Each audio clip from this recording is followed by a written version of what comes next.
এখন থেকে নতুন নতুন গল্প পাবেন নিয়মিত হিমু সোনালিকা কণ্ঠে।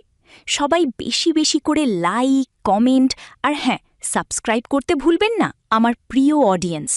সাবস্ক্রাইব করে পাশে থাকুন সবাই। ধন্যবাদ সকল ভাই বোনকে।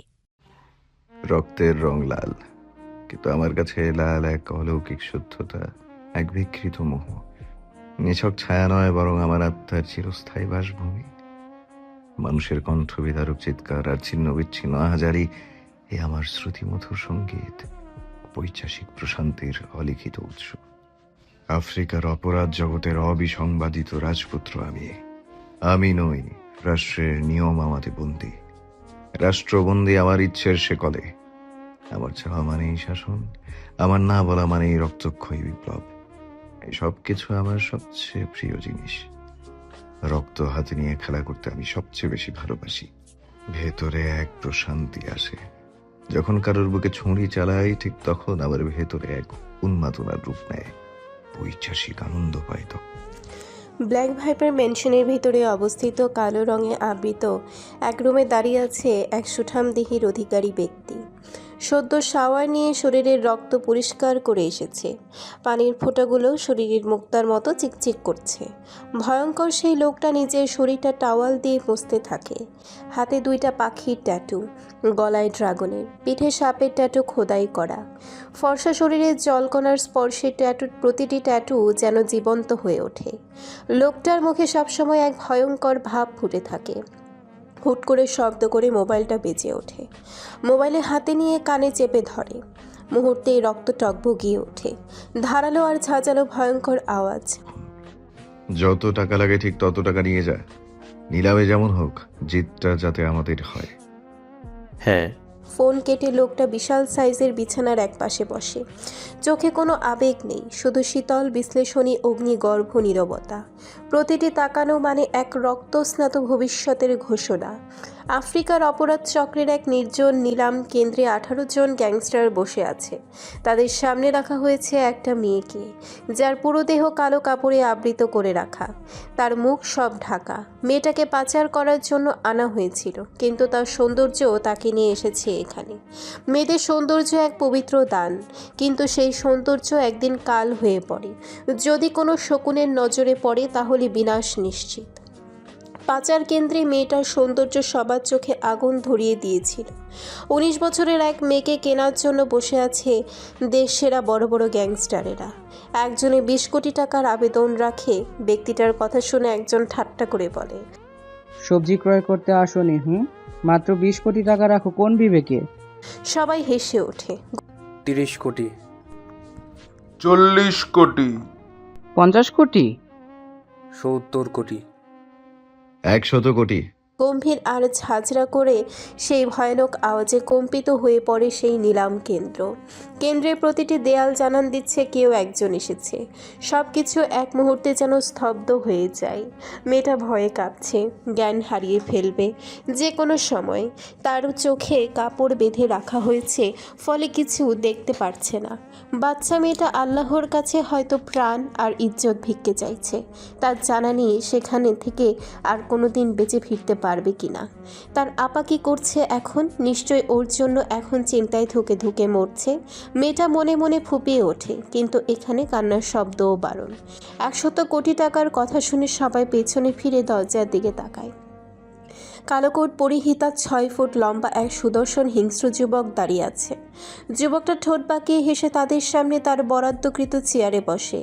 চোখ দুটি গম্ভীর, ঠোঁটের কোণে বাঁকা হাসি। পায়ের উপরে পা রেখে গম্ভীর আওয়াজে বলে, 100 কোটি টাকা বলেছি আমি। যদি এর থেকে বেশি টাকা কেউ নিতে চাও তাহলে বলতে পারো। সবাই মাথা নত করে ফেলে। তাদের কাছে বর্তমানে এত টাকা নেই যে টাকা দিয়ে এক রমণী কিনতে পারবে। এই মেয়েটার জন্য 100 কোটি টাকা তাদের কাছে কিছুই না, কিন্তু তাদের কাছে এই মুহূর্তে এত টাকা নেই। সবাইকে নিশ্চুপ দেখে যুবক রহস্যময় চোখে তাকিয়ে বলে, কেউ নেই এমন যে 100 কোটি টাকার উপরে যাবে? সময় 5 মিনিট দিলাম, এই 5 মিনিটে আমাকে জানান দাও। 5 মিনিট পর নিলাম কেন্দ্রে 100 কোটি টাকার নগদ ক্যাশ রেখে এই মেয়েটাকে আমি কিনে নিয়ে যাব। সবাই নিশ্চুপ হয়ে থাকে। সেকেন্ড যায় 1 মিনিট, 2 মিনিট, একসময় 5 মিনিটও চলে যায়, কিন্তু কারোর কোনো আওয়াজ আসছে না। শুধু বাতাসে ভেসে আসছে সবার রাগ আর গম্ভীর নিঃশ্বাস। যুবকটি পা মেঝেতে রেখে চেয়ার থেকে উঠে দাঁড়ায়। এরপর নগদ 100 কোটি টাকা দিয়ে মেয়েটাকে লিখিতভাবে ক্রয় করে নেয়। নিলাম খাতায় সাইন করে গম্ভীর আওয়াজে বলেন, আমি নিক জেভরান এখানে উপস্থিত 18 জন গ্যাংস্টারকে সাক্ষী রেখে মিস্টার কায়নাতের চ্যালেঞ্জকে মোকাবেলা করে মোট 100 কোটি টাকার বিনিময়ে মেয়েটাকে নিজের রক্ষিতা হিসেবে কিনে নিলাম। ভয়ঙ্কর আর ছাঁচালো সেই কণ্ঠস্বর। সবাই শুধু তাকিয়ে তাকিয়ে দেখছে। হিংসা ক্রোধে ফেটে পড়ছে। এভাবে সব গ্যাংস্টারের থেকে ক্ষমতাবান এই যুবকটি। কে জানতো সেও এক মেয়েকে ক্রয় করবে। কখনো কোনো মেইলি কাজে চড়াতে দেখা যায়নি তাকে। অন্যান্য গ্যাংস্টাররা অবাক হয়েছে বটে, এক একজনের মনের প্রতি হিংসার আগুন দাউ দাউ করে জ্বলছে। তাদের সামনে এই সুন্দরী রমণীকে নিয়ে চলে যাচ্ছে জেভরান নিক। সবাই নিজেকে সংযত করছে, সুযোগ বুঝে একদিন ঠিক ছিনিয়ে আনবে। নিক লিখিত দলিল নিয়ে প্যান্টের পকেটে ঢুকিয়ে নেয়। এরপর গম্ভীর হয়ে সবাইকে ইশারা করে মেয়েটার কাছ থেকে সরে যেতে। নিক এখনও মেয়েটির মুখ দেখেনি। এক অজাচিত জেদের কারণে তাকে এতগুলো টাকা দিয়ে মেয়েটাকে ক্রয় করতে হয়েছে। তার জানা নেই এখান থেকে বের হওয়ার পর সে মেয়েটাকে কোথায় রাখবে। সে ধীর পায়ে এগিয়ে যায় কালো কাপড়ে আবৃত 5 ফুট 1 ইঞ্চি সাইজের মেয়েটার দিকে। তার দৃষ্টি এখনও ভালোভাবে সেদিকে ফেলেনি। অন্যদিকে তাকে গম্ভীর হয়ে মেয়েটির হাতে স্পর্শ করতেই কপালের ভাঁজ প্রখর হয়ে ওঠে। হাত অসম্ভব ঠান্ডা আর শক্ত। নিক তীক্ষ্ণ দৃষ্টি ঘুরিয়ে মেয়েটির দিকে তাকায়। মেয়েটি একদম স্ট্যাচু হয়ে বসে আছে। নিক সেদিকে তোয়াক্কা না করে হাত শক্ত করে চেপে ধরে দাঁড় করায়।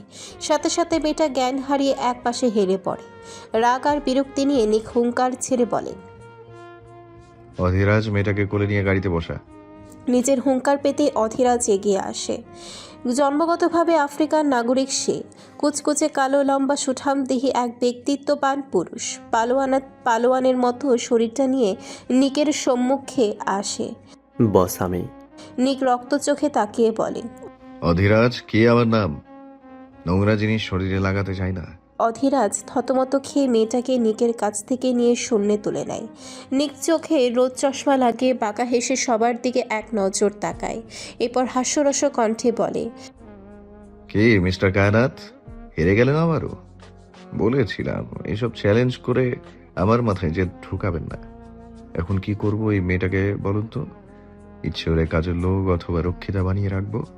কায়াত দাঁত পিষে উঠে বলে, জিব্রান মেয়েটা কাজের লোক হওয়া যোগ্য নয়, সে রানী হওয়ার যোগ্য। খবরদার কাজের লোক বানালে আপনকে ধ্বংস করে দেব। নিক হেসে উঠে উচ্চস্বরে, ক্ষমতার শক্তি দিয়ে আগে আমার সমান হন, তারপর না হয় আমার ধ্বংসের কথা উচ্চারণ করবেন। কিন্তু বর্তমানে মেয়েটা আমার কেনা গোলাম, তাই আমার যা ইচ্ছা তাই করব। তাহলে প্রমাণ হলো তো, সুন্দরী মেয়ে দেখলে তোমারও মাথা ঠিক থাকলো না, সে কিনে নিলে শয্যাসঙ্গী বানানোর জন্য। নিক জেভরানের শয্যা সঙ্গীর প্রয়োজন হয় না মিস্টার কায়নাত, কারণ সেই মেয়ে এক রাতও টিকতে পারবে না। এখন তাহলে আসি, তোমাদের হিংসার ক্রোধটাকে পায়ের নিচে চাপা দিয়ে গেলাম। নিক হেসে চলে যায়। প্রতিটি গ্যাংস্টার নিকের দিকে তাকিয়ে আছে। মিস্টার কায়াত পারছে না নিককে জ্যান্ত কবর দিয়ে আসতে। নিক গাড়িতে গিয়ে বসে। চোখ হয়ে মুখে কোনো ভাবভঙ্গি নেই। মনে হয় কিছুক্ষণ আগে নিলাম কেন্দ্রে কিছুই ঘটেনি। নিককে দেখে অধীরাজ বলে, নিক বস মেয়েটাকে কোথায় রাখবো? বিরক্তি নিয়ে বলে। রেখে দে কোনো এক জায়গায়। অধীরাজ অবাক হয় প্রচুর। এত টাকা দিয়ে তাহলে কিনেছে কেন? সে নিককে চেনে। কোনো মেয়ে তার পাশে পর্যন্ত যেতে পারে না, শুধু একজন মেয়ে ছাড়া। অধীরাজ বড্ড অবাক হয়। যে কোনো মেয়েকে সহ্য করতে পারে না সে, ওই মেয়েটাকে নিয়ে খুব পজিটিভ। মেয়েটা তাকে খাইয়ে পর্যন্ত দেয়, অথচ নিক কিছু বলে না। অধীরাজ নিশ্চুপভাবে নিঃশ্বাস ছাড়ে।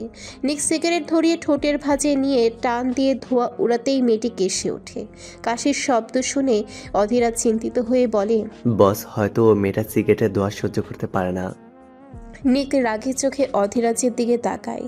নিকের চোখ দেখে অধীরাজ চুপসে যায়। মেয়েটির স্পষ্ট শব্দ কানে ভেসে ওঠে, পানি পানি পানি।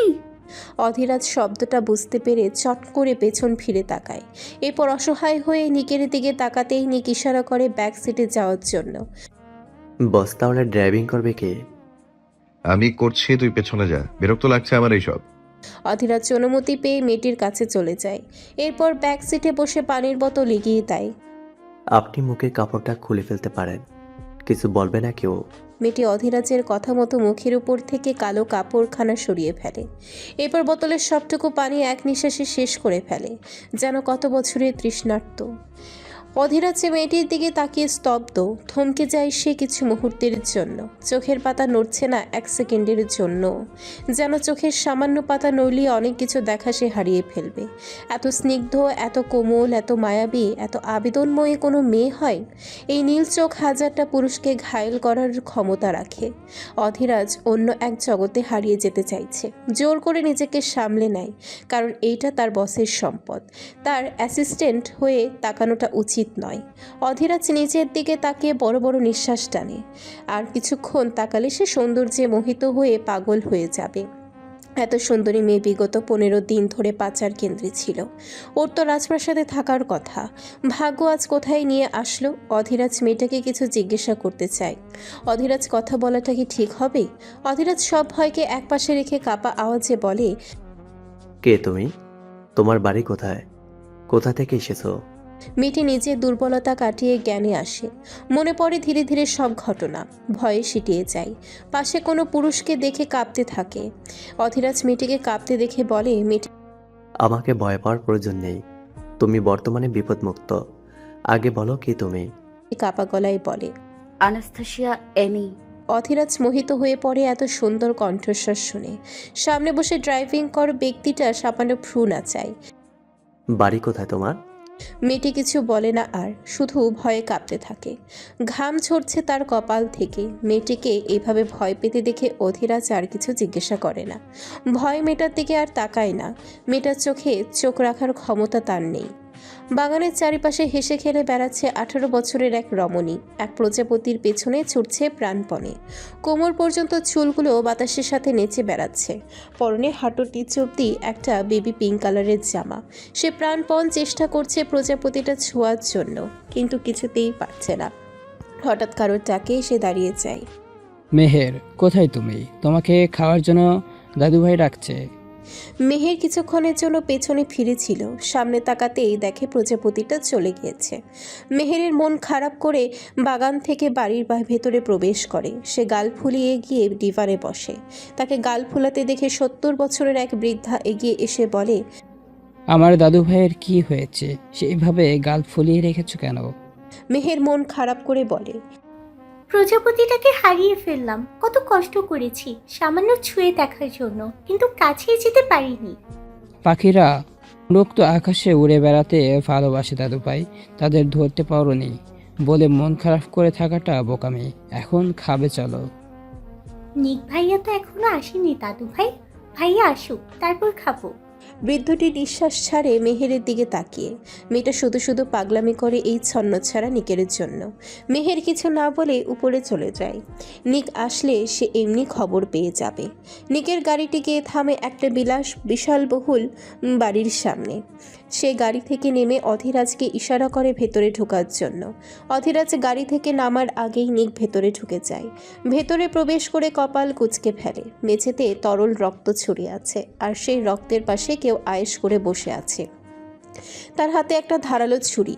নিক নিঃশ্বাস ছেড়ে বলে, কি এটা? মেঝেতে বসে থাকা ছেলেটা গম্ভীর হয়ে বলে, কুকুর, আমার সবচেয়ে পছন্দের কুকুরটা। নিক অবাক হয়ে জিজ্ঞাসা করে, তোর সবচেয়ে পছন্দের কুকুর ছিল এটা? মেরে ফেললি কেন এইভাবে? রাগ কন্ট্রোল করতে পারিনি, রক্তের প্রয়োজন ছিল তাই মেরেছি। পছন্দের বলেই তো মেরেছি, দুর্বলতা রাখতে নেই জীবনে।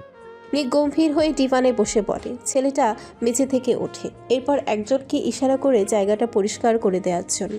ছেলেটা রক্তমাখা হাত বেসিনে ধুয়ে কপাল ভাঁজ করে বলে, মেয়ে দিয়ে কি করবি তুই? চ্যালেঞ্জ জেতার প্রয়োজন ছিল। এখন আপাতত এখানে থাক মেয়েটা, এরপর কোথাও রেখে আসবো। ছেলেটা ধপ করে ডিভানে বসে।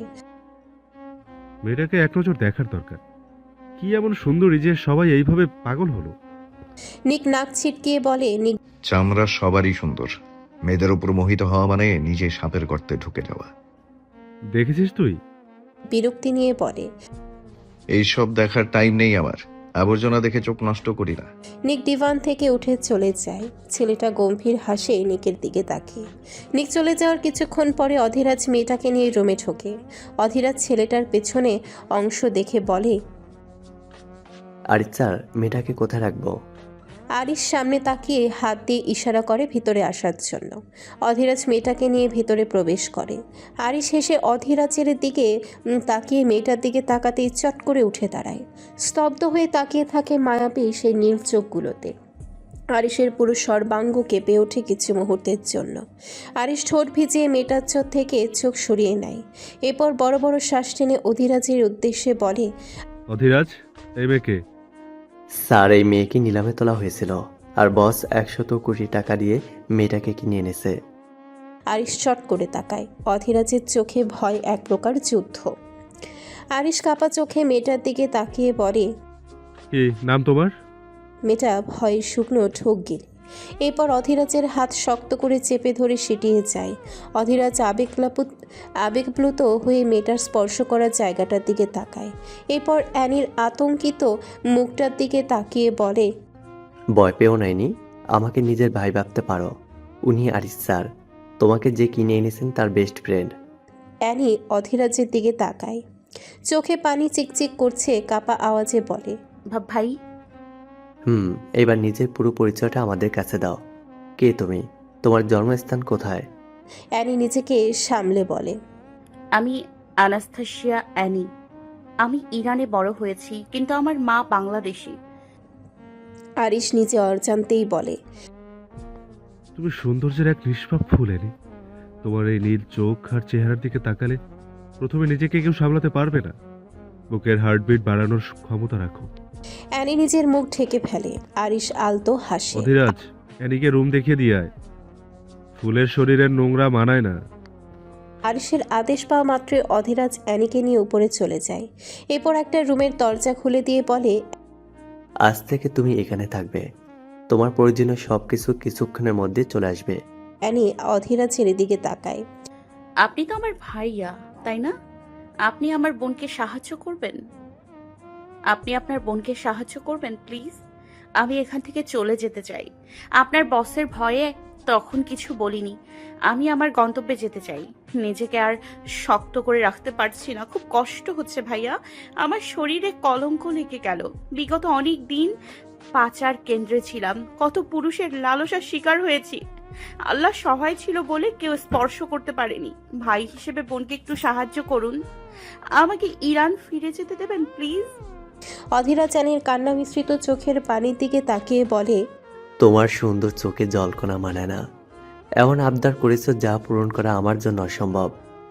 তোমাকে নিকচার 100 কোটি টাকার বিনিময় করেছেন। উনি যদি অনুমতি দেন তাহলে আমি নিজ হাতে তোমাকে তোমার ঠিকানায় পৌঁছে দেব। অ্যানি ভয়ে কাপা গলায় বলে, আমি কি আপনার বসের রক্ষিতা ভাইয়া? উনি কি আমার সাথে খারাপ কিছু করবেন? অধীরাজ হেসে বলে, উনি তোমাকে কিনেছে তার একটাই কারণ, কাউকে ক্ষমতায় হারানো। হেরে যাওয়া আমার স্যারের পছন্দ না। খারাপ কিছু তো তখন করবে যখন সে তোমাকে কাছে ঘেঁষতে দেবে। উনি নারীদের সহ্য করতে পারে না। তাই স্যার যখন এখানে আসবে তুমি ভুলেও সামনে বা কাছে যেও না।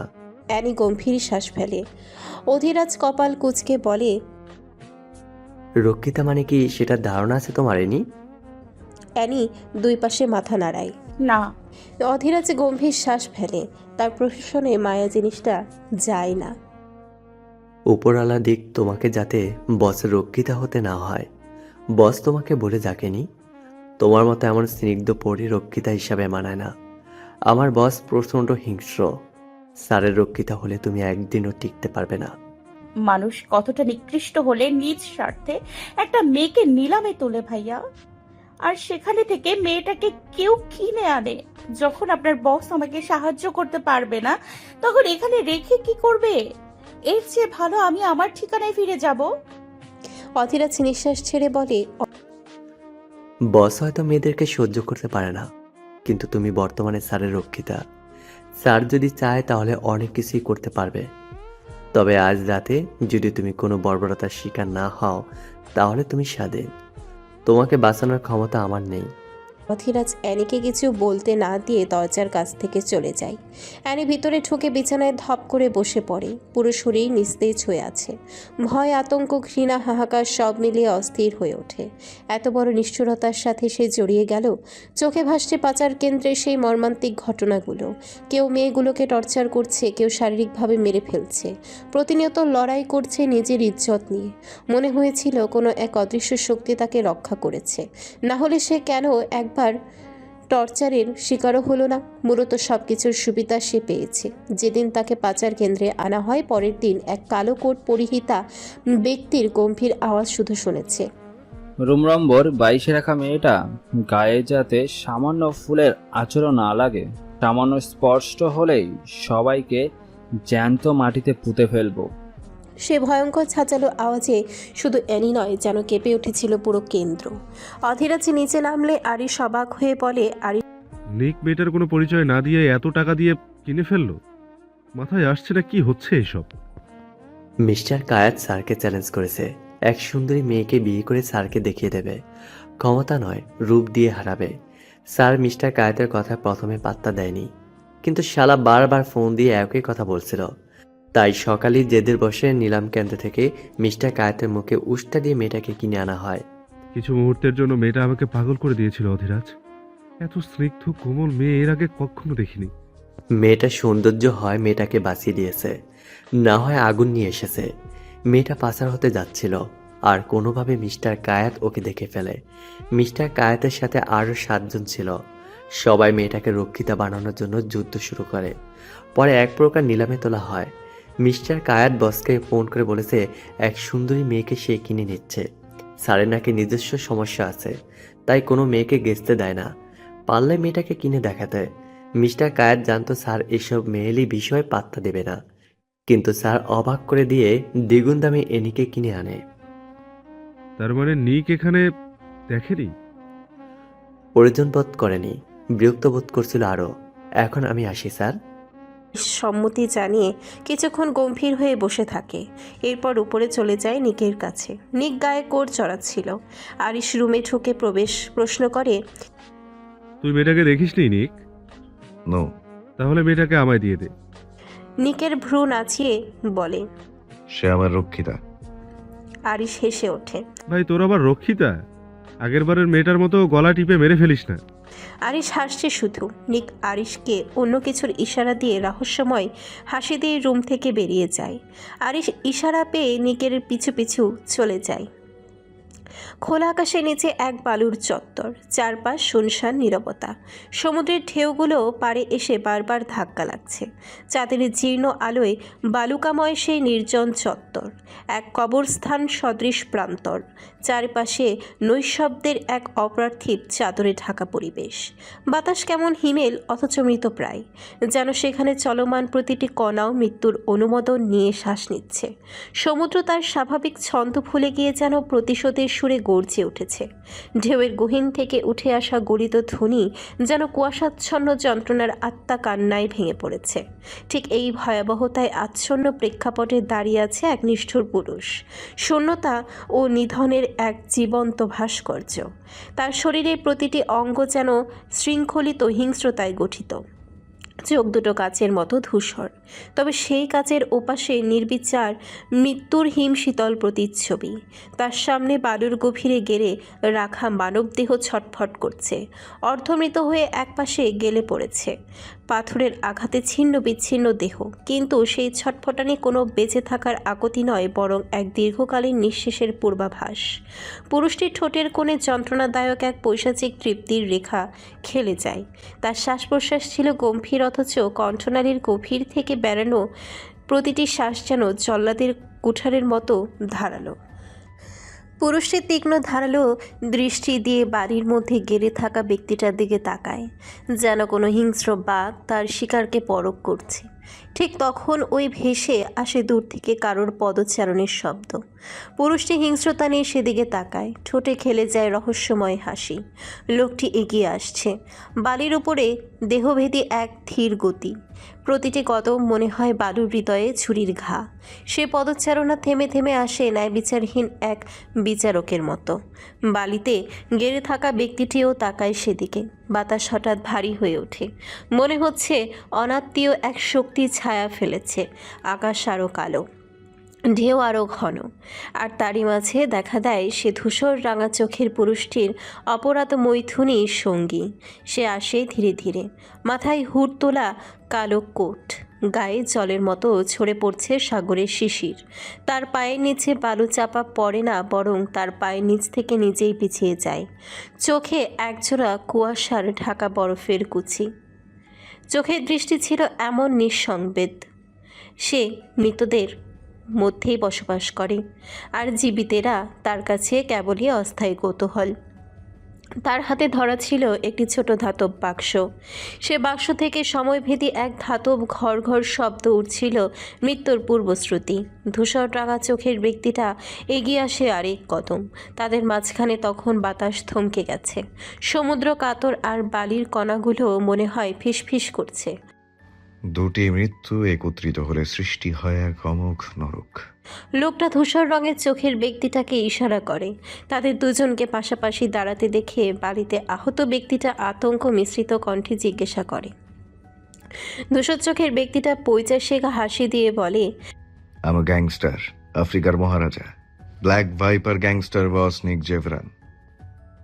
আর আমি গ্যাংস্টার বস নিক জেফরানের বন্ধু আরিশ ইলহাম, সেই রাজ্যের আরেক দখলদারি। নিক আর আরিশ পাশাপাশি দাঁড়ায়। দুজনের চোখে উন্মাদনা, মুখে হিংস্রতা, আর ঠোঁটে পৈশাচিক হাসি। লোকটা ভয়ে আটকে ওঠে, কাপা গলায় আওড়ায়। নিক ঠোঁট উল্টে এগিয়ে আসে। উপকূলীয় বাতাসে জড়ানো ছিল এক ধরনের গন্ধ, রক্ত, লোনা জল। নিকের চোখ জুড়ে কেবল আকুতি নয়, বরং বিভীষিকার শূন্যতা। লোকটা জানে সে আর মানুষ নয়, শুধু অপেক্ষমান দেহ মাত্র। সেই দৃষ্টি উপচে পড়ছিল। নিক সেই দৃষ্টির মধ্যেই চেয়ে থাকলো দীর্ঘক্ষণ। তার চাহনিতে ছিল এমন দহন যা কোনো অস্ত্র প্রয়োগ না করেও হাড় চূর্ণ করতে পারে। তার মুখে তখন উচ্চারিত হয় আরেকটি বাক্য, যেটা এক ধ্বংসের স্তবক। জীবনের সব হিসাব আমি নেই রক্তে, তুই এখন আমার সংখ্যা মাত্র। ভয়ঙ্কর সেই প্রতিধ্বনি আবারও ভেসে আসে। যদি আমি কোনো জিনিসের প্রতি আকর্ষিত হয়ে পড়ি, সেটা যে কোনো মূল্যেই ছিনিয়ে নেই। শেষ পর্যন্ত লড়াই করি, হয় রক্তপাতে, না হয় নিঃশব্দে। হেরে যাওয়া আমার একদম পছন্দ না। কোনো কিছুতে জেতার জন্য সর্বোচ্চ সীমা অতিক্রম করতে সক্ষম। তোর জায়গাটা চেয়েছিলাম, কিন্তু দেশনি। দ্বিগুণ টাকার অফার করেছি, কিন্তু আমার লোকের সাথে রাগ দেখিয়েছিস। এখন বুঝবি সেই না করার ফল ঠিক কতটা ভয়ানক। খোলা আকাশ হবে তোর মৃত্যুর সাক্ষী, বাতাস হবে তার দলিল। এই সমুদ্র তোর রক্তপান করবে। নিকের এক একটা শব্দে বাতাস ভারী হয়ে ওঠে। আকাশে একটি বাদলও ডাকল না। আর বালির নিচে গাঁথা সেই মানুষ জানে সামান্য মুহূর্তের মধ্যে সে পরিণত হবে ইতিহাসহীন এক মৃতদেহে। সে ভয় পেতে ভুলে গিয়েছে, স্তব্ধ হয়ে থম মেরে তাকিয়ে থাকে নিচের দিকে। শেষবারের মতো কারো চেহারাও ভেসে উঠছে না, কারণ সে ছিল এতিম, যার কোনো বাবা মা ছিল না। জীবনে বিয়েও করেনি, তিল তিল করে নিজের জমি রেখেছিল। এত সহজে কি কারোর কাছে বিক্রি করা যায়? বিক্রি করতে না পারাটাই আজ তার কাল হয়ে দাঁড়ালো। নিক নির্বাক, নির্ভয়, নির্দয় এক নাম। ঝুঁকে পড়ে শিকারের কাপা মুখের ওপর। চোখে তার সেই ধূসর ধ্বংস চাউনি যা হৃদয়ের ভেতরকার রক্ত জমিয়ে দেয়। হঠাৎই তার হাতে ঝলসে ওঠে প্যানেট্রেটিং ক্র্যানিয়াল অ্যাক্স, একটি ধারালো বিশেষ অস্ত্র যা মাথার খুলির গভীর ছিদ্র থেকে হাড় ভেঙে ফেলতে সক্ষম। নিস্তব্ধতা ছিঁড়ে হঠাৎ নিক লোকটার মাথায় এমন এক নিখুঁত কোপ বসায় যার শব্দ টচরারাক বলে প্রতিধ্বনাত হয়ে চারিদিকে। মস্তক বিচ্ছিন্ন হয়ে এক মুহূর্তেই নিস্তেজ শরীরের উপরে গড়িয়ে পড়ে। রক্ত বালির উপরে এক আঁচড়ের মতো ছড়িয়ে পড়ে। কেউ আঁকছে দুঃস্বপ্নের অক্ষর। নিক ঠান্ডা হাতে বডি ব্যাগ খুলে নেয়, যেটা কালো ও ভারী। ভেতরে হাজারো নীরব আর্তনাদ জমে আছে। বিচ্ছিন্ন মাথাটি সে তুলে রাখেন সেই ব্যাগে। তবে সেটি কেবল এক নমুনা, কোনো ট্রফি। এরপর সে ধীরে ধীরে তার ধাতব যন্ত্রপাতি বের করে। ডার্মাটম ব্লেড নামক এক যন্ত্র দিয়ে লোকটার অর্থ বাহির করা শরীরের চামড়া কাটে ধীরে ধীরে। আর সে স্কিন পিলিং হুক এগিয়ে দেয়, চামড়ার নিচের স্তরগুলো আলাদা করে তোলে। নিক ধীরে ধীরে দক্ষ হাতের চামড়ার নিচের স্তরগুলো আলাদা করতে থাকে। বাম হাতে ইলেকট্রিক বডি স্ক্র্যাপার দিয়ে গাঢ় স্তরের চামড়া ও মৃত কোষ তুলে আনে, কিন্তু এইখানে তা ব্যবহৃত হয় মাংস ছেঁড়ার মতো করে। চামড়াহীন দেহের উপরে নিপুণ কৌশলতায় যন্ত্র চালিয়ে যেতে থাকে নিক।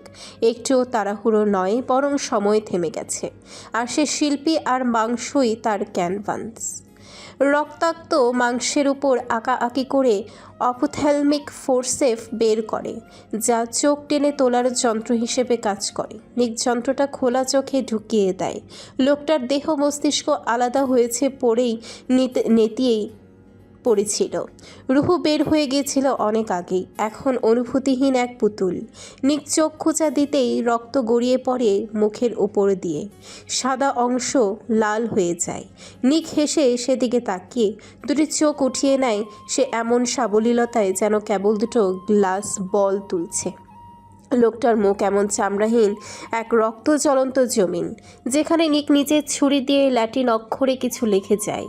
শুধু তার চোখের কোণে টান টান হয়ে থাকে, ঠোঁট হালকা পাকায়। মৃত্যুর গায়ে সে নিজের নাম স্বাক্ষর করেছে। লেখাটা খোদাই করে নিক পিঠ টান টান করে দাঁড়ায়। তার ঠোঁটের কোণে যন্ত্রণাদায়ক এক পৈশাচিক তৃপ্তির রেখা খেলে যায়।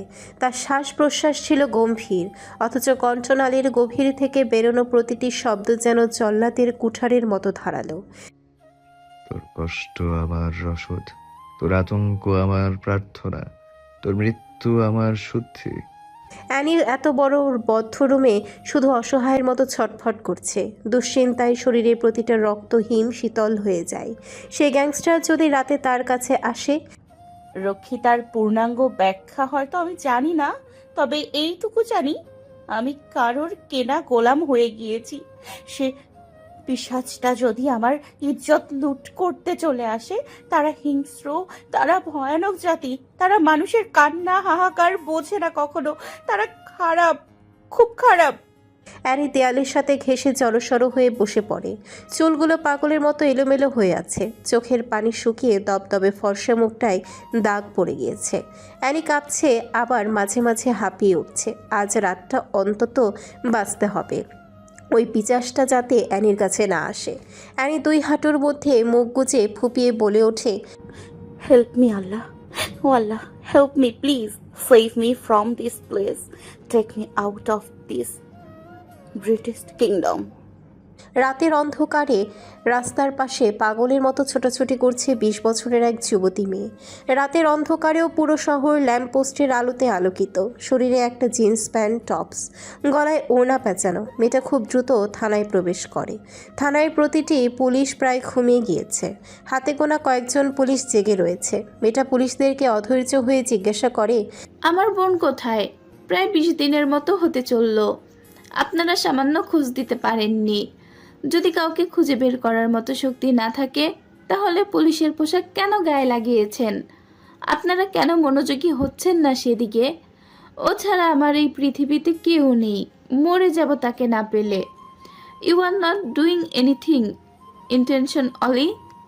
মেয়েটাকে পাগলামি করতে দেখে হুট করে পেছন থেকে এক যুবক এসে বলে, শান্ত হও নাজলি, ওরা ওদের মতো চেষ্টা করছে। পুরো ইরান তন্ন তন্ন করে খুঁজে চলছে, কিন্তু এনি সামান্য খোঁজ পর্যন্ত পায়নি। নাজলি কান্নায় ভেঙে পড়ে। কি করব আমি নাবিদ? আমার বোনটাকে আমি হারিয়ে ফেললাম না তো? নাবিদ চমকে ওঠে, নাজলির কথাকে উপেক্ষা করে বলে, ইরানের সবচেয়ে ধনী ব্যক্তি হয়েও আমি আজ অসহায় নাজলি, যাকে আপন করে পাবার জন্য বাল্যকাল থেকে অপেক্ষা করছি। সে আজ 20 দিন যাবৎ নিখোঁজ। 20টা দিন ধরে তাকে দেখতে পাচ্ছি না। আজ আজ টাকা কোনো সহায় হচ্ছে না। কেন? যদি প্রয়োজন পড়ে আমি আমার সব অর্থ সম্পদ বিলিয়ে দিব, এরপরও এনিকে খুঁজে আনবো। পাতালে থাকলে পাতাল থেকে হলেও নিয়ে আসবো। শেষ পর্যন্ত শেষ নিঃশ্বাস পর্যন্ত লড়াই করে যাব তাকে পাওয়ার জন্য।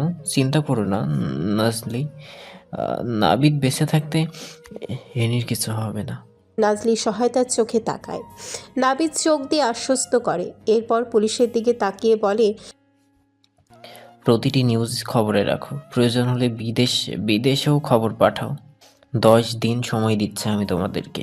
এই দিনের ভিতরে প্রতিটা সংবাদের খবর পাঠাবে আমার কাছে। রাত নেমেছে ধীরে, কারো বিষণ্ণ দীর্ঘশ্বাসে আচ্ছন্ন হয়ে গেছে চারিদিক। জানালার বাইরে ঝুলে আছে আধখানা চাঁদ, তার ফ্যাকাশে আলোটা নিঃশব্দে ঘরে ঢুকে পড়েছে। সেই নিঃসঙ্গ আলোর ছায়ায় খাটের এক কোণে গুটিসুটি মেরে ঘুমিয়ে আছে এক কিশোরী। চোখ দুটো বন্ধ, নিঃশ্বাস ভারী, মাঝে মধ্যে একটু কেঁপে ওঠে। স্বপ্নেও কিছু একটা তাকে তাড়া করছে। তার কপালের কাছে ঝরে পড়েছে কটা এলোমেলো চুল। নিস্তব্ধতার সঙ্গে তাল মিলিয়ে যেন নিঃশব্দ সুর বয়ে যাচ্ছে। চাদরটা অর্ধেক গড়িয়ে পড়েছে মেঝেতে। ঘরের এক কোণে বাতাসের জন্য পর্দা দোল খাচ্ছে। নিক আর আরিশ সেই বাড়িটায় প্রবেশ করে। এখন রাত প্রায় 1টার কাছাকাছি। আরিশ মেইন দরজা খুলে ডিভানে ধপাস করে বসে পড়ে। কোটটা একপাশে রেখে নিকও পাশে বসে পড়ে। নিক আর আরিশের উপস্থিতি পেয়ে কয়েকজন স্টাফ এগিয়ে এসে বলে, এক গ্লাস লেবুর রস। গম্ভীরতা নিয়ে বলে। মেহের খেয়েছে? স্টাফ মাথা নিচু করে বলে। নিক দীর্ঘশ্বাস ফেলে, জানতো এমন উত্তর সেই শুনবে। নিক স্টাফকে আদেশ দিয়ে বলে, মেহেরের জন্য একটা প্লেটে খাবার সাজিয়ে নিয়ে আসো। স্টাফ মাথা নাড়িয়ে চলে যায়। আরিশকে একজন লেবুর রস এসে দিয়ে যায়। আরিশ সেটাই সামান্য চুমুক দিয়ে বলে,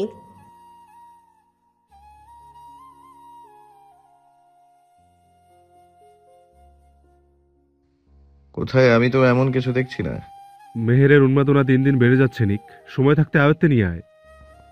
কারণ মেহের তোর সামনে কিছু বলে না, বাট তার পাগলামো দিন দিন বেড়ে চলেছে। এই দেখ, তোর জন্য অপেক্ষা করতে করতে ঘুমিয়ে গেল তোর সাথে খাবে বলে। নিক গম্ভীর হেসে বলে, জীবনের প্রথম কেউ আমার জন্য অপেক্ষা করে আরিশ। যদি বাড়াবাড়ি লক্ষণ প্রকাশিত হয় তাহলে নিক সেটাকে আয়ত্তে আনার উপায় জানে। আরিশ কাঁধ বাঁকায়। স্টাফ নিকের কাছে খাবার দিয়ে গেলে সে এটাকে নিয়ে ওপরে চলে যায়। এরপর মেহের দরজার কাছে গিয়ে হালকা হাতে দরজা ধাক্কা দিয়ে খোলে। তারপর আলোকিত রুমটাতে ধীরে পায়ে প্রবেশ করে। মেহের হেডবোর্ডে হেলান দিয়ে গম্ভীর নিদ্রায় আচ্ছন্ন। নিক সেদিকে তাকিয়ে গম্ভীর নিঃশ্বাস ছাড়ে। দেখেই বোঝা যাচ্ছে অপেক্ষা করতে করতে ঘুমিয়ে পড়েছে। নিক প্লেটটাকে বেড সাইডে রেখে বুকে হাত গুজে গম্ভীরতা নিয়ে ডাক দেয়, মেহের উঠে বসো। মেহের, মেহের। নিকের পর ডাকাতে মেহের পিটপিট করে চোখ তুলে তাকায়। হুট করে ঘুম ভাঙাতে মাথা কাজ করা বন্ধ করে দেয়। মাথায় চাপ প্রয়োগ করে ভালোভাবে বসে। চোখের সামনে নিককে ঝাপসা দেখতে পেয়ে ঘুম উধাও হয়ে যায়। খুশিতে আত্মহারা হয়ে বলে ওঠে, উফ নিক, তুমি এখানে? তোমাকে দেখে নিজের চোখে বিশ্বাস করতে পারছি নিক না। মেহেরের উল্লাসিত বুকটার দিকে তাকিয়ে গম্ভীর আওয়াজে বলে, নিক নয়, ভাই বলে ডাকবে আমাকে। আই রিপিট, ভাই বলে ডাকবে। পরের বার যাতে নাম উচ্চারণ করতে না দেখি। মেহের থতমত খেয়ে শান্ত হয়ে বসে পড়ে। মাথায় একপাশে চুলকিয়ে মুচকি হাসে।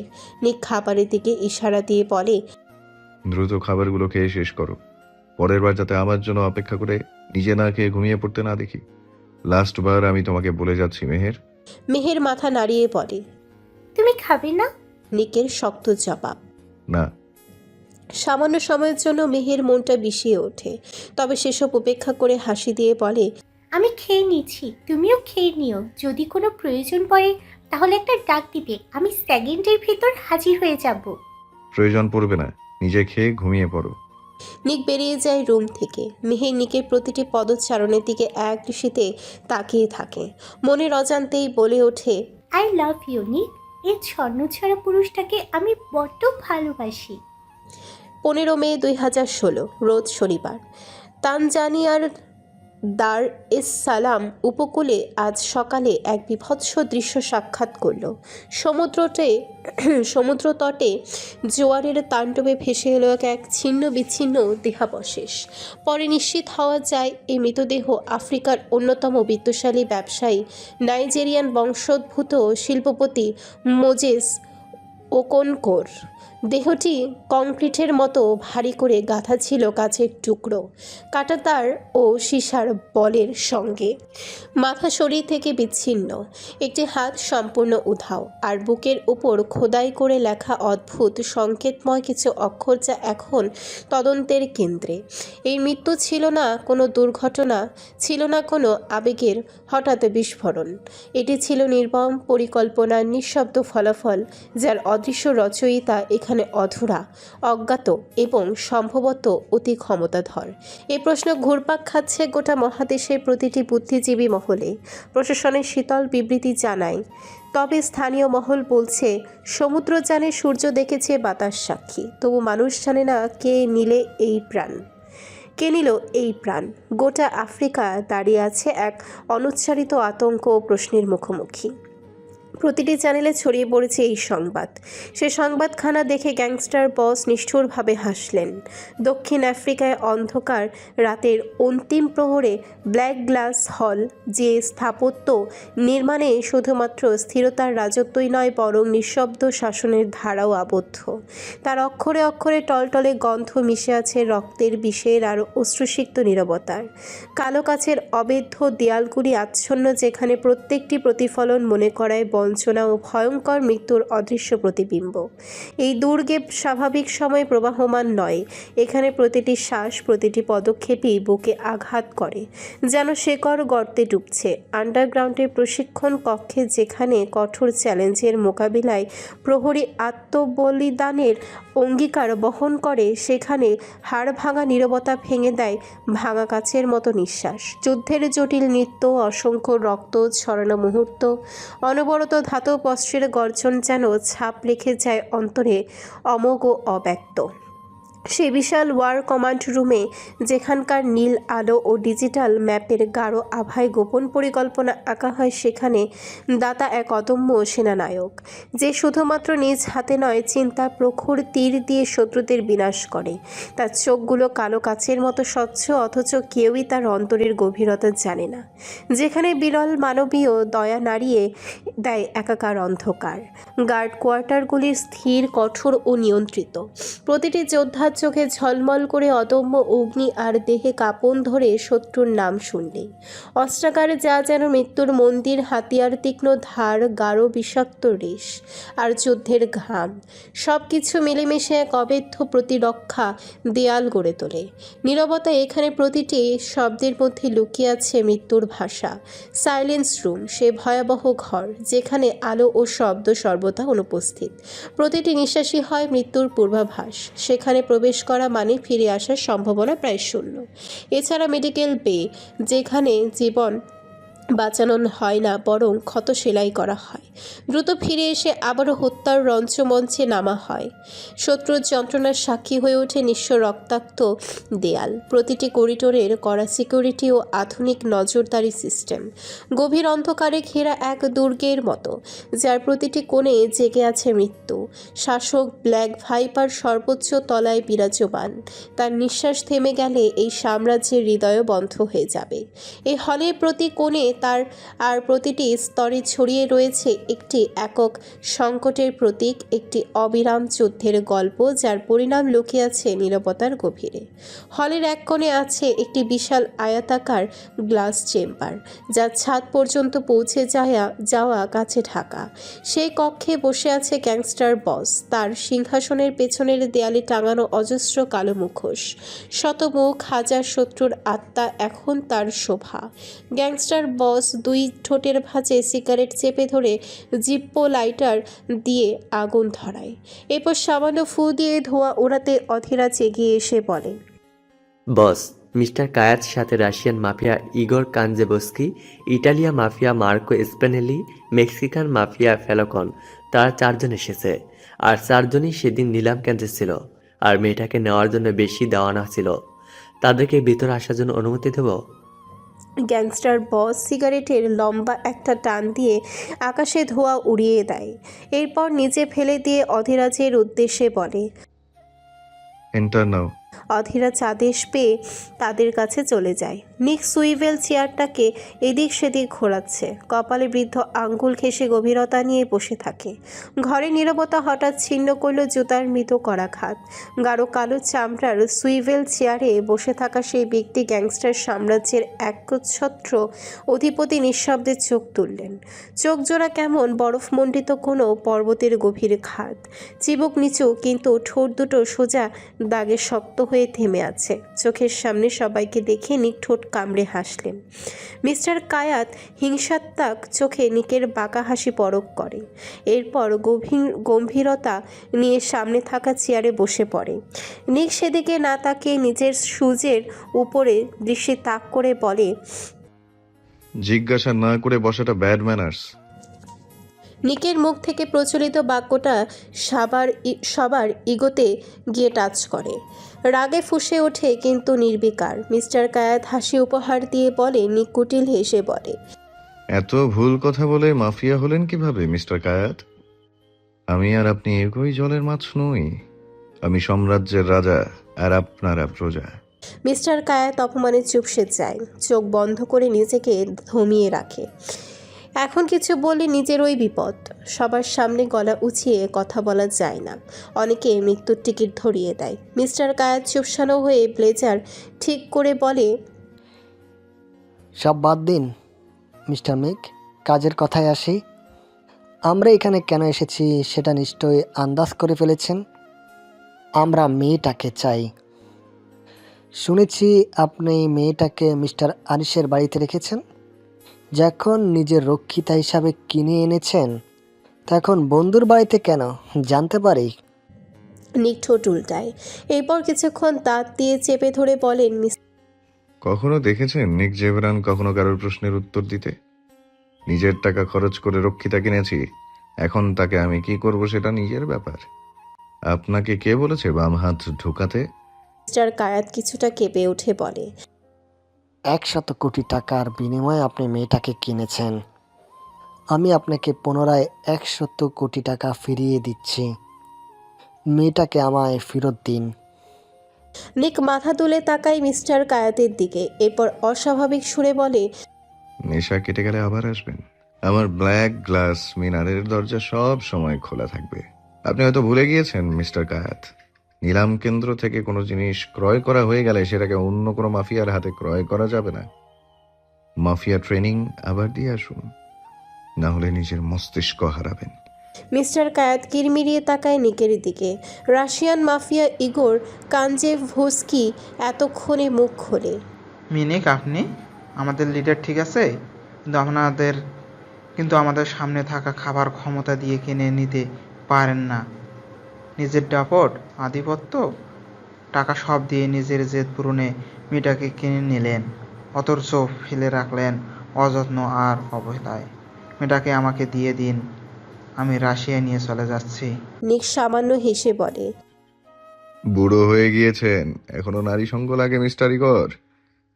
বউটা কি এখনো বেঁচে আছে নাকি আপনার অত্যাচারে মরে গেছে? অতিরিক্ত উত্তেজিত আপনি। ইগোর থতমত হয়ে যায়। রাগের বশে একদিন নিজ হাতে গলা টিপে মেরে ফেলেছিল। বউ দিয়ে কে কী করে? টাকা থাকলে নারী প্রতি রাতে 10টা পাওয়া যায়। এখন 10টাকে হ্যান্ডেল করতে নিজের শক্তির প্রয়োজন শুধু। ইগরকে থতমত মুখে বসে থাকতে দেখে নিক গভীর নিঃশ্বাস ফেলে বলে, আমার এখন যাওয়ার সময় হয়ে গিয়েছে, আসছি আমি। এরপর অধীরাজের উদ্দেশ্যে ডাক দিয়ে বলে, অধীরাজ, ওদের ওয়াইন এগিয়ে দে, নিজের মতো করে মস্তি করে যাক। সবার মাথা বর্তমানে গরম হয়ে আছে, বাট তারা কিছু বলতে পারছে না। মেহের স্টাডি রুমে বসে বসে আর্ট করছে। চোখের সামনে রাখা আছে একটা ল্যাপটপ। ল্যাপটপে কারোর গম্ভীর ছবি দৃশ্যমান, কালো কোটে আবৃত, ঠোঁটে বাঁকা হাসি, রহস্যে ঘেরা দুটি হালকা বাদামি রঙের চোখ। মেহেরের কাছে এই ব্যক্তিটা শুধু একজন পুরুষই নয়, তার জীবনের সবচেয়ে মূল্যবান একজন ব্যক্তি, যাকে নিয়ে সে স্বপ্ন দেখে দিন রাত, কিন্তু জানা নেই সেই স্বপ্ন আদৌ পূরণ হবে কিনা। উপরওয়ালা চাইলে সব সম্ভব। মেহের সেই আত্মবিশ্বাস থেকেই তো প্রতি মুহূর্ত অপেক্ষা করছে। মেহেরের ভাগ্যে কি সেই ভয়ানক পুরুষটার নাম লেখা নেই? হয়তো আছে, সেজন্যই তো সে ক্ষণে ক্ষণে স্বপ্ন দেখে মেহের রং আর তুলি দিয়ে সেই ছবি অনুযায়ী ক্যানভাসে আর্ট করে যাচ্ছে, একদম নিখুঁতভাবে, যেন কত অনুভূতি মিশিয়ে রাখছে সেই ছবিটাতে। মেহের তুলি দিয়ে চোখ আর্ট করতে করতে লাজুক হেসে বলে, আপনার এই হালকা বাদামি চোখে আমি শতবার ঘায়েল হয়ে যাই। সেটা কি আপনি জানেন গ্যাংস্টার বস? যেদিন আমার ভালোবাসা পূর্ণতা পাবে সেদিন আমার আর্ট করা ছবিটা আপনাকে দিব। ততদিন অপেক্ষা করবেন তো? আরিশ নিজের গাড়িটাকে পার্কিং এরিয়াতে পার করে লিভিং রুমে প্রবেশ করে। ডিভানে বসে মোবাইল বের করে কাউকে মেসেজ দিয়ে বলে, গাড়িতে কিছু ব্যাগ আছে, খুব দ্রুত নিয়ে আমার কাছে আসো। মেসেজটা দিয়ে আরিশ গম্ভীর হয়ে বসে, লম্বা শ্বাস নিয়ে মাথা হেলান দেয়। হুট করে কারোর কথা মনে পড়ায় কোমরটাকে সোজা করে এক পলক চারপাশে তাকায়, কিছুক্ষণ ঠোঁট চেপে রেখে উপরের রুমে দৃষ্টি রাখে, হালকা হেসে মনে মনে আওড়ায়, নীলকুমারী। দরজার সামনে কারোর অনুমতির সুর শুনে আরিশ ভাবনা থেকে সেদিকে তাকায়। এরপর চোখ দিয়ে ইশারা করে ভেতরে আসার জন্য। দুইজন গার্ড ব্যাগগুলো সযত্নে ডিভানের উপরে রেখে পুনরায় বেরিয়ে যায়। আরিশ ব্যাগগুলোর দিকে এক পলক তাকিয়ে নিজের দুই হাতে তুলে নেয়। এরপর ধীর পায়ে হেঁটে উপরের কোনো এক রুমটার দিকে। মেয়েটাকে দেখার জন্য হৃদয়টা ছটফট করছিল, কিন্তু আর দেখা হয়নি। আরিশ দরজার সামনে গিয়ে হালকা শব্দ করে। জীবনের প্রথম হয়তো কারোর রুমের সামনে গিয়ে সে অনুমতি নিয়ে ঢুকছে। কারোর অনুমতি শোনার মতো সময় তাদের কাছে নেই, যা করে খুব দ্রুত, একদম নিখুঁতভাবে, সময় সাপেক্ষে। আরিশ দরজা ধাক্কা দিতেই খুলে যায়। সামান্য কপাল কুঁচকে রুমের ভেতরে তাকাতেই অবাক হয়ে যায়। অ্যানি গুটিসুটি হয়ে ফ্লোরে হেলান দিয়ে বসে আছে, শরীরকে এমনভাবে চেপে রেখেছে যেন সে ভয়ে কাঁপছে। আরিশ ব্যাগগুলোকে বিছানার উপরে রেখে অ্যানির সামনে গিয়ে বসে। আরিশ কিছুক্ষণ তাকিয়ে থেকে বলে, কি হয়েছে অ্যানি, ভয় পাচ্ছ তুমি? অ্যানি কাঁপছে আর বিড়বিড় করছে। আরিশ মনোযোগ দিয়ে অ্যানির বিড়বিড় করা কথাগুলো শোনার চেষ্টা করলো, আর শুনতে অনেকটা সফলও হয়। আরিশ দীর্ঘশ্বাস ছাড়ে।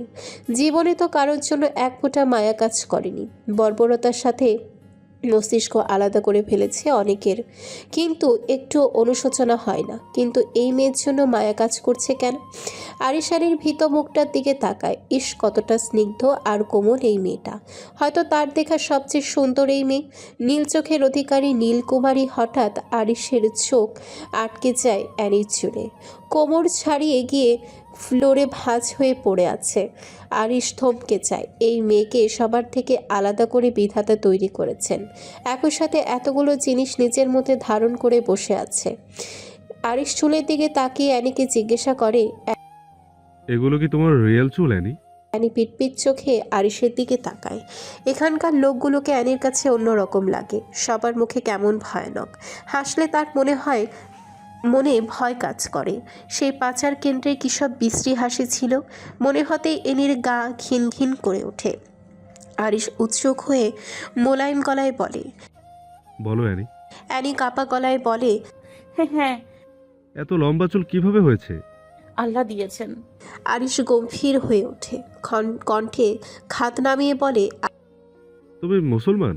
জি জি।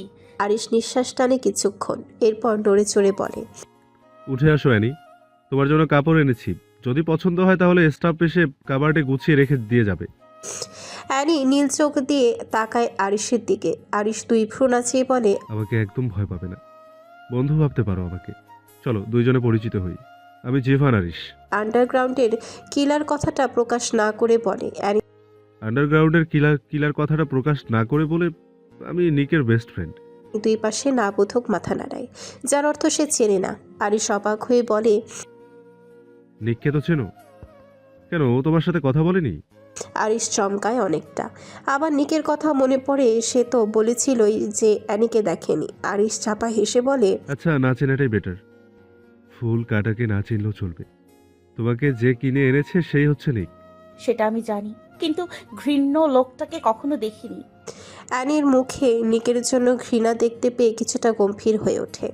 এরপর নিজেকে সামাল দিয়ে বলে, অ্যানি কোনো ব্যাপার নয় অ্যানি, আপাতত তুমি এখান থেকে একটা ড্রেস পরে নিচে নেমে আসো। হাত কচলাতে থাকে। আরিশ হাসি দিয়ে বলে, বন্ধু হয়েছি তো আজ, তাহলে বন্ধুকে ভয় পাচ্ছ কেন? নিচে নেমে আসো, কিচ্ছু হবে না। আনিস রুম থেকে বেরিয়ে যায়। শ্বাস বের হয়ে যাচ্ছিল তার কিছু মুহূর্তের জন্য। এই মেয়ের সাথে কথা বলতে গেলে হৃদস্পন্দন ওঠানামা শুরু করে। নিচে গিয়ে সোজা ডিভানে বসে পড়ে। বড় বড় নিঃশ্বাস টেনে নিকের গাড়ির লোকেশন দেখে। গাড়ি পার্কিং এরিয়াতে চলে এসেছে। আরিশ কিছুক্ষণ পর দরজার দিকে তাকাতেই নিকের আগমন ঘটে। আরিশ নিকের দিকে তাকিয়ে বলে, শাওয়ার নিবি? বউ কাছে নেই যে বারবার শাওয়ার নিব, মাত্র শাওয়ার নিয়ে এসেছি। আরিশ হেসে ওঠে। সেটা জীবনেও হবে না। হার্টলেসদের কাছে মেয়ে থাকে না। আর তোর বউ বিয়ের দিন রাতেই টাটা বাই বাই। মেয়েদের স্পর্শ একদম পছন্দ করিস না। রোমান্স টাইমে স্পর্শ করাতে তো তুই মেয়েটাকে গলা টিপে মেরে ফেলেছিস। বেচারি ভাই, স্পর্শ ছাড়া রোমান্স হয় না। নিক ঠোঁট কামড়ে হেসে বলে, নিক জেভরানের এইসব ফাকিং কাণ্ডের দরকার পড়ে না। বংশের বাতি কিভাবে জ্বালাবি তাহলে? যার অন্ধকার সবচেয়ে বেশি পছন্দ সে বাতি দিয়ে কি করবে? জীবনে না কোনোদিনও সংসার করব, আর না কোনোদিনও নিজের অংশ কারোর পেটে রাখবো। নিক জেভরান একজনই যথেষ্ট। আরিশ ভ্রু নাচিয়ে বলে, আর ইউ শিওর নিক? তাহলে মেয়েটাকে আমায় দিয়ে দে। কোন মেয়ে? নীলকুমারী। আরিশের শূন্যহীন বাক্য নিক অবাক হয়ে বলে। নিজের কথায় আরিশ নিজেই ফেঁসে যায়। আমতামতা করে বলে, নিক আরে তেমন কিছুই নয়। আমি তো ওই মেয়েটার কথা বলছিলাম যাকে তুই কিনে এনেছিস। ডিভান থেকে উঠে গম্ভীরতা নিয়ে বলে, জীবনের প্রথম তোকে তোতলাতে দেখছি আরিশ। তুই কোন জগতে আছিস জানি না, তবে সেই দুর্বল জগতে থাকা তোর উচিত নয়। আন্ডারগ্রাউন্ড কিলার জোভান আরিশের কণ্ঠে জড়তা মানায় না। এখন খেতে চল। আরিশ সামান্য মাথা নাড়িয়ে নিকের পিছু পিছু চলে যায়। ডাইনিংয়ে বসে নিকের দিকে এক পলক তাকিয়ে সিঁড়ির দিকে তাকিয়ে কারোর জন্য অপেক্ষা করে। নিকের সামনে রাখা হয় প্রতিটা কালো পেয়ালা। আরিশ একজন স্টাফকে উদ্দেশ্য করে বলে, খাবারগুলোকে কালো করতে পারো না তোমরা? নিকের কালো জিনিস সবচেয়ে বেশি পছন্দ। স্টাফ ভয় আর থতমতই মুখ খুলে বলে। পুড়ে ফেলবে একদম। স্টাফ মনে মনে নাক ছিটকায়। নিক নিজের মতো করে খেয়ে চলেছে। আরিশ মুখে খাবার তুলে হুট করে সিঁড়ির দিকে তাকাতেই চোখ আটকে যায়। সিঁড়ি দিয়ে নেমে আসছে কোনো এক লাল পরী। হাঁটুর নিচ অবধি একটা গাউন, স্লিম ফর্সা মেদহীন কোমরে এমনভাবে মানিয়েছে যেন গাউনটা অ্যানির জন্য তৈরি করা হয়েছে। অ্যানি ভয়ে ভয়ে গুটি গুটি পায়ে সিঁড়ি বেয়ে নামছে। স্টাফরা সবাই অদ্ভুত দৃষ্টিতে সিঁড়ির দিকে মেয়েটার দিকে তাকিয়ে আছে। লম্বা চুলগুলো বাতাসের সাথে দুল খাচ্ছে বারংবার। মুখে ক্লান্তি আর ভয়ের ছাপ। এ যে স্বর্গ থেকে নেমে আসা কোনো লালপুরি। সবার চোখের পাতা যেন থমকে গিয়েছে। আরিশ খাওয়া বাদ দিয়ে সেদিকে এক নজর তাকায়। নিক নিজের মতো করে খেয়ে চলেছে। চারপাশে তার কোনো ধ্যান ধারণা নেই। অ্যানি নিচে নেমে ডাইনিংয়ে সবাইকে দেখতে পেয়ে ঘাবড়ে যায়। সকল অপরিচিত ব্যক্তিদের মধ্যে আরিশকে দেখে কিছুটা স্বস্তি অনুভব করে। চোখ আটকে যায় আরিশের সামনে গম্ভীর হয়ে বসা পুরুষটার দিকে। লোকটাকে তার চেনা চেনা লাগছে, কোথাও একটা দেখেছে, কিন্তু কোথায়? গাড়িতে? হ্যাঁ, উনি তো গ্যাংস্টার বস নিক। উনি যদি আমাকে দেখে ফেলে তখন কি হবে? আতঙ্কে ভরপুর হয়ে যায় অ্যানির সরল মনটা। বোকা অ্যানির মাথায় এইটা ঢুকেনি যদি নিক চায় তাহলে রুমে ঢুকেও ও ক্ষতি করার ক্ষমতা রাখে, কারণ সে তার কোটি টাকার রক্ষিতা। এই বাড়ি, এই সাম্রাজ্য তাদের। অ্যানির মাথা থেকে সব বেরিয়ে যায়। শুধু এইটুকু বুঝতে পারে তার সামনে যমরাজ বসে আছে। অ্যানিকে অসম্ভব রকম কাঁপতে দেখে আরিশের হুঁশ আসে। চেয়ার থেকে উঠে অ্যানির কাছে যেতেই অ্যানি ভয় দৌড়। আরিশ ভ্যাবাচাকা খেয়ে অ্যানির দৌড়ের দিকে তাকিয়ে থাকে। তবে অ্যানির ভয়ের কারণ অনুভব করতে পেরে গভীর নিঃশ্বাস ফেলে। আরিশ একজন স্টাফকে আদেশ করে অ্যানির জন্য খাবার নিয়ে রুমে যেতে। নিজের চেয়ারে বসে খাবার পুনরায় মুখে দিতেই নিকের ভারী কণ্ঠে, এত দেরি হচ্ছে কেন তোর খেতে? আরিশ নিকের কথায় একটু অবাক হয় না, কারণ সে নিকের বৈশিষ্ট্য সম্পর্কে অবগত। নিক খুন আর খাওয়ার সময় কোনো দিকে খেয়াল করে না। আরিশ আনমনে বলে, অ্যানি এসেছিল বাট ভয়ে চলে গিয়েছে। তুই যাকে কিনে এনেছিস তার কথা বলছিলাম। ইথিওপিয়া মাল্টা গ্যাং জোন। প্রকাশকাল 16ই মে জুলাই 2016। রক্ত, আগুন আর বারুদের রাজত্বে যখন নৈতিকতা মৃতপ্রায়, তখনই ছায়ার রাজ্যের এক অভিজাত চক্রে ঘটল বিস্ময়কর এক ঘটনা। আধা আলোকিত আন্ডারওয়ার্ল্ডের আলো আধারের ভেতর দিয়ে সম্প্রতি এক গোপন নিলামে অপরাধ জগতের কিংবদন্তি গ্যাংস্টার বস নিক জেভরান এক অনিন্ত সুন্দরী নারীকে রক্ষিতা হিসেবে ক্রয় করেন, যার সৌন্দর্য শুধুমাত্র দেহে সীমাবদ্ধ নয়, বরং তার দৃষ্টি নিক্ষেপেই ঝলসে ওঠে অন্ধকার কুঠুরির প্রাচীন ইট। এই রমণীর পরিচয় আজও এক রহস্যে মোড়া, কিন্তু যেটি চূড়ান্তভাবে প্রতিষ্ঠিত হয় সেটি হচ্ছে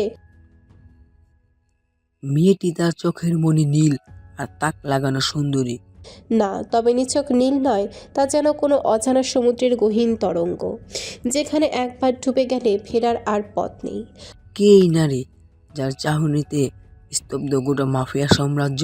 অজস্র গ্যাংলর্ড, কার্টেল প্রধান ও অপরাধ ব্যবসায়ীরা যেখানে অস্ত্রের ভাষা বোঝে, সেখানে তারা যেন হঠাৎই নিরস্ত্র হয়ে গেছে একজোড়া চোখ আর সৌন্দর্যের সম্মুখে।